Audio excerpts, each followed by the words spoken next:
প্রিয় ছাত্রছাত্রী, আজকে আমরা পড়ব ইতিহাসের দ্বিতীয় অধ্যায় ঊনবিংশ ও বিংশ শতকে ঔপনিবেশিকতাবাদ ও সাম্রাজ্যবাদের প্রসার। সাম্রাজ্যবাদ এবং উপনিবেশ এর সংজ্ঞা সম্পর্কে আমরা পরে পড়ব।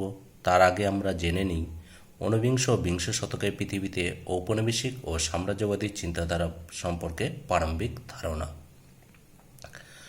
পঞ্চদশ ও ষোড়শ শতকে ইউরোপের নবজাগরণ বা রেনেসাঁ হয়েছিল।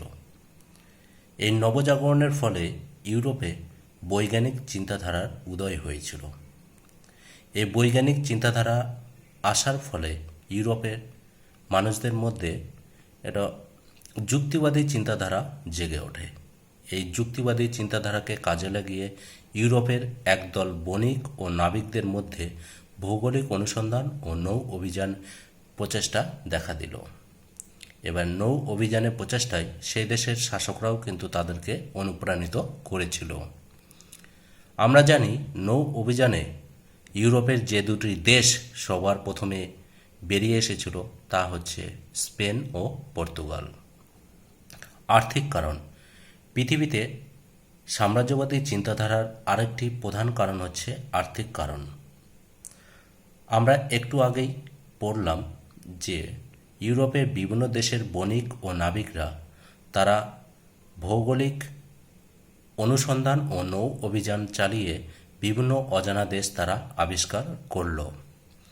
এবার এই অজানা দেশগুলিতে তারা বাণিজ্যিক মুনাফা বৃদ্ধির একটা সম্ভাবনা দেখল, কারণ এই অজানা দেশগুলি ছিল নানা প্রাকৃতিক সম্পদে পরিপূর্ণ।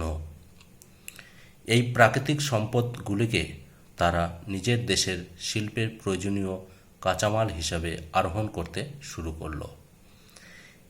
এই জন্য সম্পদ আরোহণের কে কেন্দ্র করে ইউরোপের বিভিন্ন দেশের মধ্যে একটা প্রতিযোগিতা শুরু হয়ে গেল, যা ছিল এই আর্থিক কারণ। ক্ষমতা ও আধিপত্যের লালসা। এটা কি জিনিস?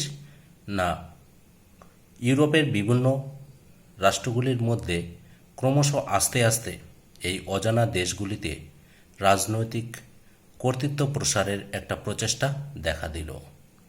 তারা দেখল যে সেখানে বাণিজ্য করতে এসে বাণিজ্যের পাশাপাশি তারা সেই অঞ্চলের রাজনৈতিক কর্তৃত্ব নিজের হাতে অর্পণ করতে পারে। অর্থাৎ তারা কি করলো? সেই অঞ্চলের রাজনৈতিক ক্ষমতা দখল করলো এবং তাদের কর্তৃত্ব সেই দেশের উপর চাপিয়ে দিল। একটু অন্যভাবে বললে আমরা বলতে পারি যে জাতিগত শ্রেষ্ঠত্ব। এই জাতিগত শ্রেষ্ঠত্ব এটা কি জিনিস?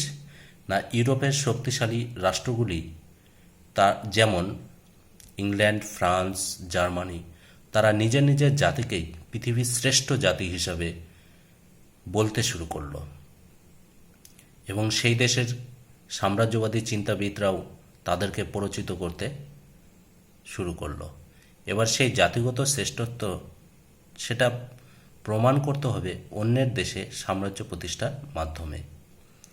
ইউরোপীয় সভ্যতার প্রসার। ইউরোপের বিভিন্ন শক্তিশালী দেশগুলি এশিয়া ও আফ্রিকার বিভিন্ন অনুন্নত দেশে এসে সাম্রাজ্য প্রতিষ্ঠার পাশাপাশি তারা ইউরোপীয় সভ্যতার প্রসার করছে। এই প্রসঙ্গে ইউরোপের সাম্রাজ্যবাদী চিন্তাবিদ রুডওয়ার্ড কিপলিং ও জুলস ফেয়ারির যে বিখ্যাত বিবৃতি হোয়াইটসম্যান বার্ডেন বা সাদা চামড়ার মানুষদের দায়বদ্ধ কথা, এই ব্যাপারে তারা বিবৃতি দিয়েছেন। এটা কি জিনিস? যে ইউরোপের সাদা চামড়ার বা শ্বেতবর্ণের মানুষদের কিছু দায়বদ্ধকতা রয়েছে অনুন্নত দেশের মানুষদের সভ্য করে তোলার। এই জন্য এর নাম হোয়াইটসম্যান বার্ডেন। অর্থাৎ তাদের কিছু দায়িত্ব রয়েছে এই অনুন্নত দেশের মানুষদের সভ্য করে তোলার। এই ইউরোপীয় সভ্যতার প্রসার এটাই ছিল পৃথিবীর সাম্রাজ্যবাদী চিন্তাধারা প্রসারের আরেকটি কারণ। ধর্মীয় উন্মাদনা। তোমরা দেখবে যে খ্রিস্ট ধর্ম প্রচারের নামে বেশ কিছু খ্রিস্টান মিশনারি দল তারাও এশিয়া আফ্রিকার অনুন্নত দেশগুলিতে এসেছিল এবং তাদের প্রধান উদ্দেশ্য ছিল খ্রিস্ট ধর্ম প্রচার করে সেই অনুন্নত দেশগুলিকে জ্ঞানের আলোতে আনা। এই প্রসঙ্গে আমরা বলতে পারি ফরাসি মিশনারি স্ট্যানলি, কার্ডিনাল লেভেজারি প্রমুখের নাম।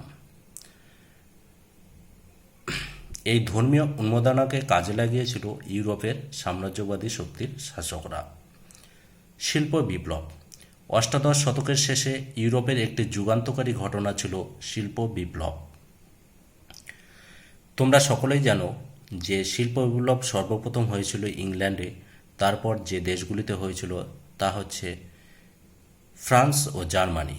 শিল্প বিপ্লবের ফলে ইউরোপের দেশগুলিতে প্রচুর পরিমাণে পণ্য উৎপন্ন হতে শুরু করলো। প্রচুর পণ্য উৎপন্ন হওয়ার ফলে তাদের দেশে শিল্পের জন্য প্রয়োজনীয় যে কাঁচামাল তার একটা অভাব দেখা দিল। এই অভাব বা ঘাটতি মেটাবার জন্য তারা যেই দেশগুলি আবিষ্কার করলো বা যে দেশগুলিতে তারা সাম্রাজ্য প্রতিষ্ঠা করেছিল সেখান থেকেই তারা শিল্পের জন্য প্রয়োজনীয় কাঁচামাল আরোহণ করতে শুরু করলো। এর ফলে অতিরিক্ত প্রয়োজনীয় কাঁচামালের যোগান পাওয়ার জন্য সে তাদের শিল্প কারখানাগুলিতে প্রচুর পরিমাণে পণ্য উৎপন্ন হতে শুরু করলো। এই প্রচুর পণ্য বিক্রির জন্য তখন বাজারের প্রয়োজন হলো, যা নিজের দেশের বাজারও তখন অপ্রতুল হয়ে গেল। তখন তারা কি করলো? বাজারের জন্য বাইরের দেশে বেরোলো। এবার বাইরের দেশে তারা বাজারও পেয়ে গেল। এবার বাইরের দেশে বিক্রি করার ফলে তাদের হাতে অতিরিক্ত পুঁজি জমা হতে শুরু করলো। এই অতিরিক্ত বা উদ্ধৃত পুঁজিটা তারা কী করলো? নিজের দেশের শিল্প কারখানায় তারা বিনিয়োগ করতে শুরু করলো। এবার নিজের দেশের শিল্প কারখানায় বিনিয়োগ করার পর উদ্ধৃত পুঁজিটা তারা কী করলো? তারা বাইরের দেশের শিল্প কারখানাগুলিতেও বিনিয়োগ করলো। এর ফলে তাদের হাতে প্রচুর পরিমাণে পুঁজি জমতে শুরু করলো। এবার বাইরের দেশের শিল্প কারখানাগুলিতে তারা কী করলো? তারা যে শিল্প কারখানা প্রতিষ্ঠা করলো সেখানে তারা শিল্পের জন্য যে শ্রমিক তারাও কিন্তু সেই দেশে সস্তায় তারা পেয়ে গেল।